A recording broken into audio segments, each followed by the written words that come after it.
Hello दोस्तों, मैं अनुराग sir आपके अपने यूट्यूब चैनल एग्जाम परीक्षा की मैं स्वागत करता हूं। दोस्तों, आज हम लोग बात करेंगे यूपी टेट के विषय में। ओके। और हाँ, इसी तरह से क्लास पाने के लिए और हमारे चैनल को सब्सक्राइब कर लीजिए। ठीक है, लाइक कर दीजिए, अपने दोस्तों को भी शेयर कर दीजिए। ओके, क्योंकि इसी चैनल पे मैं टॉपिक वाइज क्लास भी चलाता हूँ। ओके। और भारतीय संविधान की और जियोग्राफी के भी और पर्यावरण से रिलेटेड भी कई क्लासेस करा चुका हूँ। अगर आप नहीं देखे तो देख सकते हैं। ठीक है। ओके। और अगर क्लास अच्छी लगी और न्यूज भी आपको मतलब शिक्षा से रिलेटेड देता हूँ। ठीक है दोस्तों। ठीक है, आज हम लोग बात करेंगे यूपी टेट से रिलेटेड। यूपी टेट जो है वो अंतिम समय बचा है, कुछ ही समय बचा है कि यूपी टेट वाला एग्जाम भी होने वाला है।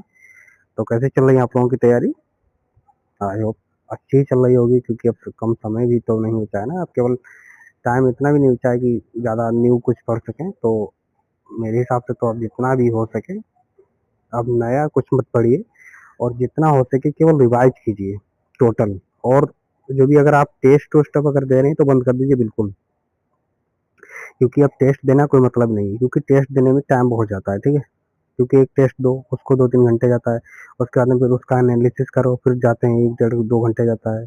तो इसीलिए अब इसमें टाइम वेस्ट मत कीजिए, और जो हो सके कि अब क्या कीजिए, ज़्यादा से ज़्यादा रिवाइज कीजिए, जिससे आप लोग जो भी पढ़ चुके हैं। और मैंने एक क्लास पहले ही आपको बताई थी कि यूपी टेट में अंतिम समय में क्या पढ़ें क्या ना पढ़ें। तो वो क्लास अपलोड कर रखी है, अगर आप लोग नहीं देखी तो देख सकते हैं। ठीक है, वैसे फिर भी मैं यही कहूँगा कि यूपी टेट में अब जितना हो सका है, अब जो भी पढ़ा है अच्छी बातें हैं आप लोगों ने, क्योंकि बहुत मेहनत की है, लेकिन अब लास्ट में बचा है तो कुछ ही दिन और बचे हैं। तो अब जितना हो सके उतना रिवाइज कीजिए, ताकि जितना आप रिवाइज कर रखे होंगे किए होंगे उतना ही आपको बेनिफिट मिलेगा। ठीक है, क्योंकि भाई एग्जाम देने जाओगे तो वहाँ रिवाइज जितना कर रखे होगे, जितना याद होगा उस हिसाब से एग्जाम दोगे ना। अब अभी नया पढ़ने से कोई मतलब भी नहीं, क्योंकि जितना नया पढ़ोगे और पुराना जितना है वो रिवाइज कर नहीं पाओगे, तो सब लोग कहते हैं ना घोच पोच हो जाता है, वो सब हो जाएगा, फिर बहुत दिक्कत होगी। ठीक है, तो अब नया बिल्कुल मत पढ़िए, और आप लोगों ने जितना भी पढ़ रखा है अभी बहुत अच्छी बात है, क्योंकि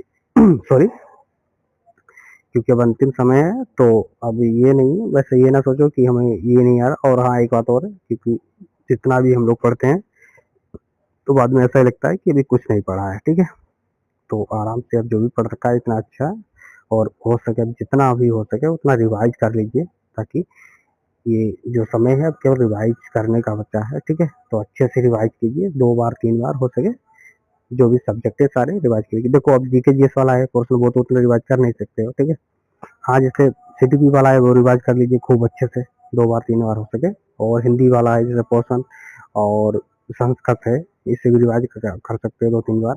और जैसे मैथमेटिक वाला जो पोर्शन है 30 नंबर वाला, वो भी रिवाइज कर सकते। लेकिन अगर नोट्स बनाए तो सब नोट्स पलट के देख लीजिए, उनका हेडिंग मतलब जैसे जो भी है टॉपिक है उसका आराम से पढ़ के देख लीजिए, और जो भी है कीजिए आराम से अच्छे से रिवाइज, क्योंकि जितने रिवाइज कर रखेंगे हम लोग किए होंगे उतना ही बेनिफिट होगा एग्जाम में। ठीक है, तो ठीक है दोस्तों, तो इसी के विषय में बात करनी थी आप लोगों से कि यूपी टेट में अब बस जितना हो सके उतना रिवाइज कर लो। ओके। और आप लोगों को बता चुके हैं, वैसे क्लास अपलोड की है, नहीं देखी तो देख लीजिए कि उसमें मैंने अपलोड की थी क्लास के अंतिम समय क्या पढ़े क्या ना पढ़े। ठीक है, क्योंकि सबसे ज़्यादा स्कोर वैसे अगर देखो, जिसको देखो जीके जीएस वाला एक ऐसा पर्सन रहता है जो बहुत अच्छी, कितना भी अच्छी तैयारी करो जीके जीएस रहता है, समुंदर है यार, कितना पढ़ोगे। ठीक है, हाँ, जैसे मैथमेटिक है, सीडीपी है, बाल विकास हो गया, और संस्कृत हो गया, हिंदी हो गए। अगर जिसका संस्कृत ने जो इंग्लिश लिया तो वो उसके लिए इंग्लिश होगा बेस्ट। तो ये जो सब्जेक्ट हैं ये मतलब फिक्स होते हैं, इनको आप ज़्यादा से ज़्यादा नंबर गेन कर सकते हैं इनमें। ठीक है, अब जैसे संस्कृत हो गया, ठीक है, तो आराम से संस्कृत अभी रिवाइज कर लीजिए अच्छे से। सीडीपी हो गया, उसको भी रिवाइज कर लीजिए। और हिंदी हो गया, अगर जैसे संस्कृत जिसने नहीं लिया तो इंग्लिश उसके लिए होगा। मैथमेटिक है, मैथमेटिक अगर जिसका नहीं, जिसको मैथ नहीं आ रहा है तो उसके लिए कितना भी कम। अब वैसे भी यार इसमें देखो नॉर्मली क्वेश्चन आते हैं टीचिंग लाइन में। ठीक है, मैथमेटिक के जितने भी क्वेश्चन आते हैं नॉर्मल ही रहते हैं। अगर 20 में से कितने भी कम, 15 16 18 20 आराम से कर लोगे। ठीक है, और कोशिश करो कि आराम से जितना हो सके उतना रिवाइज कर लो। ठीक, क्योंकि जितना रिवाइज किए रहोगे उतना ही अच्छा रहेगा, क्योंकि एग्जाम में जितना रिवाइज करोगे उतना याद रहेगा तो एग्जाम के लिए बेनिफिट होगा। ओके। और हाँ, एग्जाम देने जाना आराम से, तो पहले से ही पहुंचना तो अच्छा रहेगा, क्योंकि किसी का कहीं सेंटर भेजा गया है तो किसी का कहीं भेजा गया है। ओके।